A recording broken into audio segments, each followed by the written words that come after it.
Pound for pound sports entertainment. Hit the like button, comment below, hit the thumbs up button, hit the notification button for your boy. When I post it, you get it.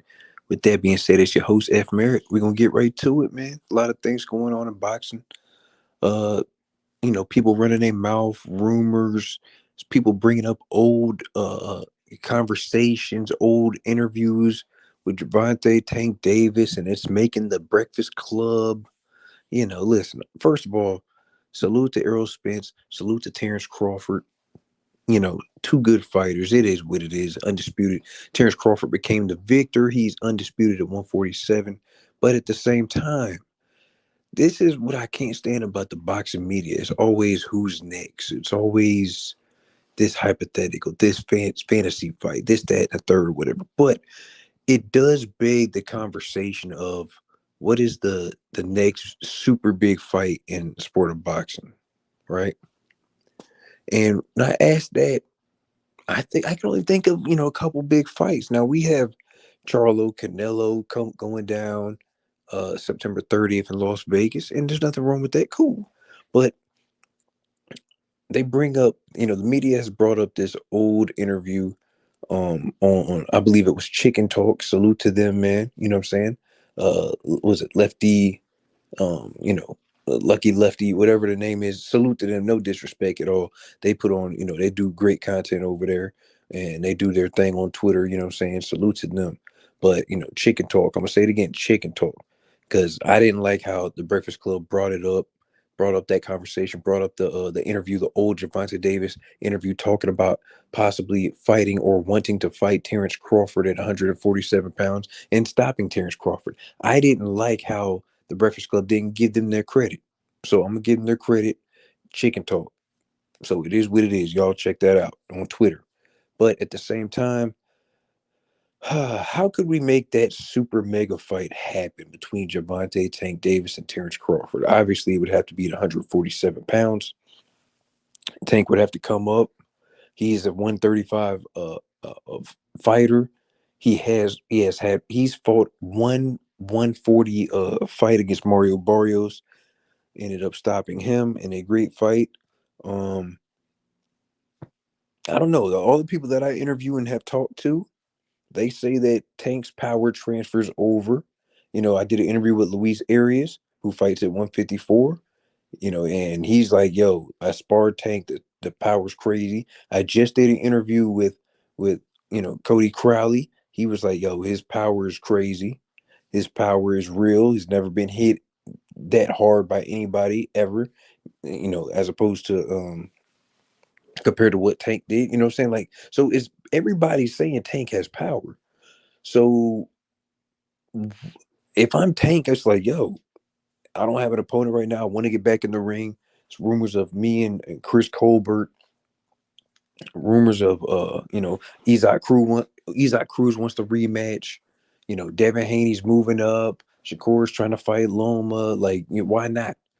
If PBC has Terence Crawford for another fight, maybe you can try to extend the deal. I think that'd be a super mega fight in boxing.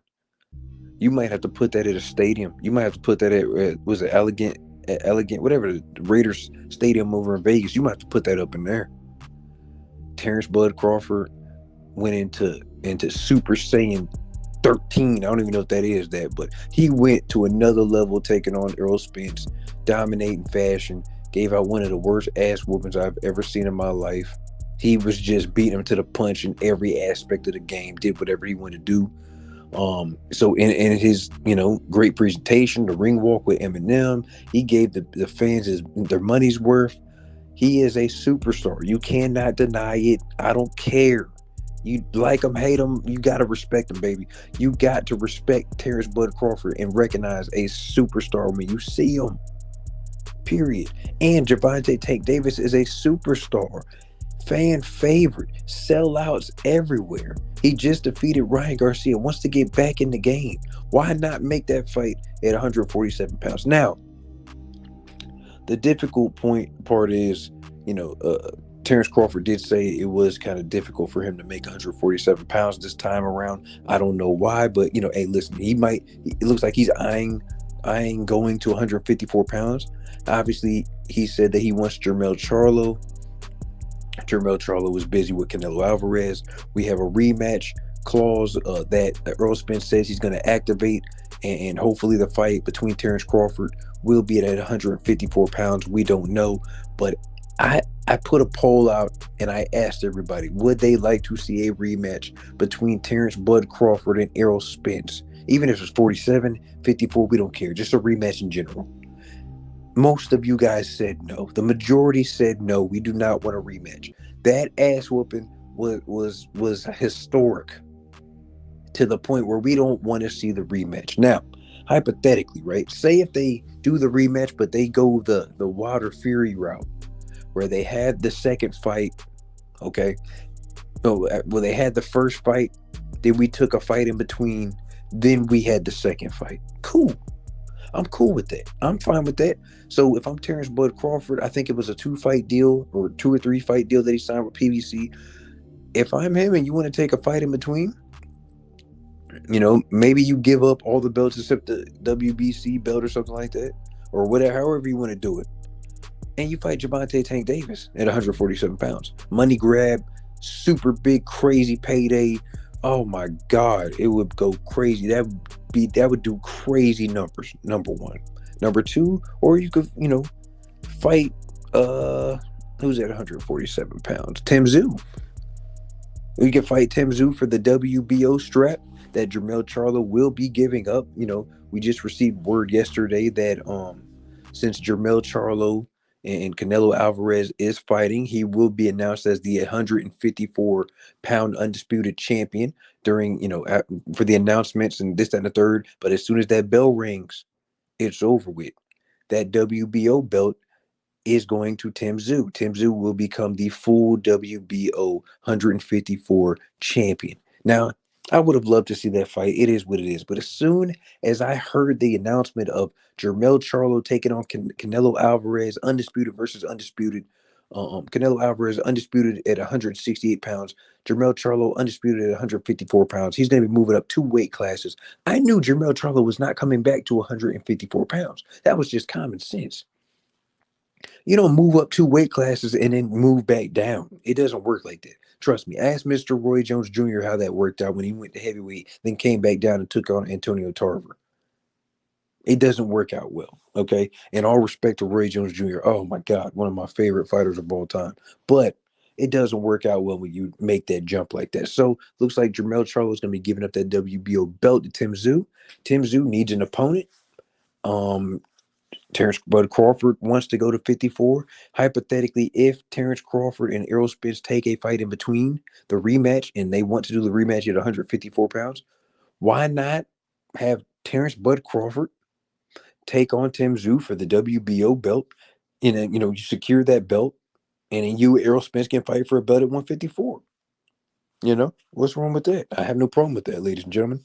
Let me know what you guys think about that. That's number one. Number two, hit that like button right now. If you have not subscribed to the channel, hit the subscribe button. But moving on, we also had 135-pound news that the WBC has announced that Devin Haney, that's right, Devin Haney, the undisputed champion at 135 pounds, he is going to be named champion in recess for the WBC belt. Now, with that being said, that means Shakur Stevenson is going to be taking on, Shakur Stevenson wants to take on Lomachenko, but, he might have another opponent if Mr.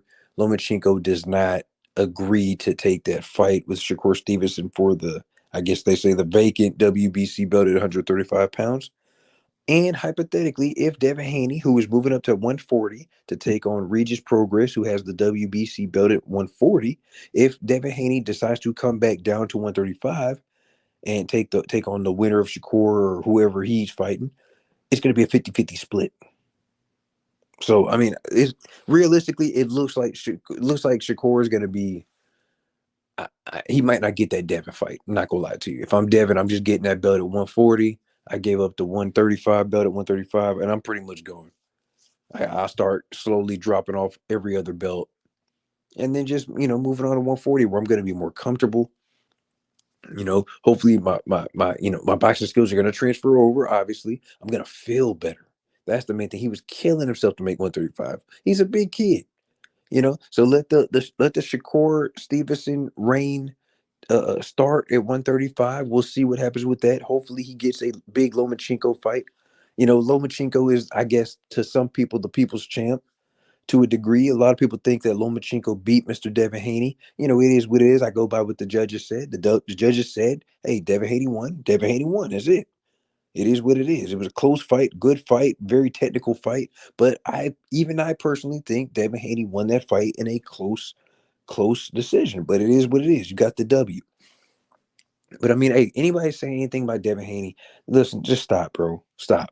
Okay, this man has paid his dues at 135-pound division. They called him email champ for years, okay? Because Mr. Lomachenko did not want to fight him. Because Mr. Lomachenko decided to get a franchise and franchise belt from WBC, all that crap. Okay. So Devin Haney had to be ridiculed. They were calling him email champ. He was being ducked everywhere. Not only that, but guess what? He beats Kambosos, who beat Teofimo Lopez, to become the undisputed 135 champ. He beat him not once, but twice in Australia. Had to travel way over there. Took the B-side money, which is less money. Did it twice. Not only that, then he comes back. So I'm gonna tell you about. Let me go back. He beats Kambosos, becomes undisputed. Okay. Then he defends his undisputed status against Kambosos in a rematch. So that's one defense right there. Then not only that, he kills himself to make 135 pounds again and take on Lomachenko in Vegas. So you defended undisputed two times. Two times. And it's funny how things come around full circle, because the second time you defended it against a guy that ducked you, that made you go through everything, all the franchise, all the email chip, everything, the weight and all that stuff. He made you wait. But you get the last laugh because you defeat Mr. Lomachenko via decision, close decision. So that's bittersweet. It's bittersweet, but it is what it is. Karma is real, ladies and gentlemen. Karma is real. You know something else that's real? Hit that like button. Hit the subscribe button. Hit the notification button right now for you, boy. When I post it, you get it. You know what I'm saying? So salute to Devin Haney. If you want to go up to 140 and take on Regis Prograis, hey, more power to you. Be comfortable, man. It's time for you to move up. It is what it is. Slowly drop the belts, like I said. Let Shakur and let all these other guys. Frank Martin is in a position to get a belt. I believe the WBA would elevate Gervonta Davis to be the full champ there. Because I believe the WBA. Yeah. Gervonta Davis had the WBA regular. So guess what, guys are actually gonna benefit from this. Okay. Um, what else is new? Like I said, I touched on the rematch with rematch with Errol Spence, Terence Crawford, Gervonta Davis taking on Terence Crawford possibility. I would like to see that. Devin Haney, Jermel Charlo, this, that, and the third. Man, there's a lot of things going on in boxing, man. A lot of things going on in boxing. But you know what? I'm gonna wrap this little mini video up. Oh yeah, I'm gonna say the Clarissa Shields and Keith Thurman situation. Jesus, oh my God, just stop. I don't know why Clarissa Shields keeps talking about this. Yo, I don't like it. I don't care. This is crazy. But Keith Thurman, you're entertaining it. If you want to do something for charity, that's cool. Whatever. Man, it's not a good look, Keith. It's not a good look. The whole thing is crazy. What you need to do, Keith, and I'm a Keith Thurman fan. Just get in the ring. But guess what? Things are so weird. These fighters know more than what they tell us. They know when they're going to fight again. It's unfortunate that, and you know what? I can take, you know what? Let me go back. Remember when I talked about Terence Crawford and Errol Spence taking a fight in between? This is the perfect scenario, right? Keith Thurman's been waiting out of the ring. He wants an opponent. Cool. Make him wait again. Whatever. It is what it is. WBC promised him something. Cool. Whatever. But at the same time, if we have Terence Crawford take on Tszyu at 154 pounds, because Terence Crawford and Errol Spence, they decide they're gonna have a fight in between and then do the rematch, that'd be great. Right. But we didn't talk about Errol Spence having an opponent. Maybe we can have an Errol Spence versus Keith Thurman at 154 pounds. I mean, if Jermel Charlo is giving out the belts, maybe we had them fight for the WBA. How about that? How about that? I would like that. With that being said, let me know what you guys think. Hit that like button, hit the subscribe button, hit the notification button for your boy. It's your host, F Merritt, Pound for Pound Sports Entertainment. Oh man, this was a cool little video. Hit that like button, man. It's your host, F Merritt, Pound for Pound Sports Entertainment, man. Salute, support, and I respect everybody. I'm out.